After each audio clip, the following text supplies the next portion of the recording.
টয়লেটে বসে রিল এবং হোয়াটসঅ্যাপ দেখতে খুব মজা লাগে, তাই না? কিন্তু এই অভ্যাসটি আপনার স্বাস্থ্যের ওপর কতটা খারাপ প্রভাব ফেলে তা কি কখনো ভেবে দেখেছেন? বেশি সময় ধরে টয়লেটে বসে থাকলে পাইলস এবং কোষ্ঠকাঠিন্যের ঝুঁকি বেড়ে যায়। কেন? কারণ আপনি যখন টয়লেটে ফোন ব্যবহার করেন তখন প্রায়শই প্রয়োজনের চেয়ে বেশি সময় ধরে টয়লেট সিটে বসে থাকেন, যার ফলে আপনার মলদ্বারে চাপ বাড়ে এবং পাইলসের ঝুঁকিও বেড়ে যায়। দ্বিতীয়ত, টয়লেটে ফোন ব্যবহার করলে ফোনে কোলাই এবং সালমোনেলার মতো ব্যাকটেরিয়া জমা হতে পারে। এখন আপনি টয়লেট ব্যবহারের পর সাবান দিয়ে হাত ধুয়ে নেন, কিন্তু আপনি কি আপনার ফোনটিও ধুয়ে নেন? তৃতীয়ত, দীর্ঘ সময় ধরে ফোন ব্যবহার করলে আপনার শিরদাঁড়া এবং ঘাড়ের ওপর চাপ সৃষ্টি হয়, যার ফলে পিঠে ব্যথা এবং সার্ভাইকাল সমস্যাও বাড়তে পারে।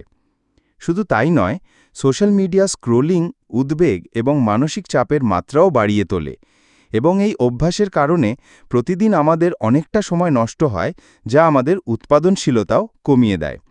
তাই পরের বার ফোনটি বাথরুমের বাইরে রেখে যাবেন। এতে আপনার স্বাস্থ্যও ভালো থাকবে এবং আপনার সময়ও বাঁচবে।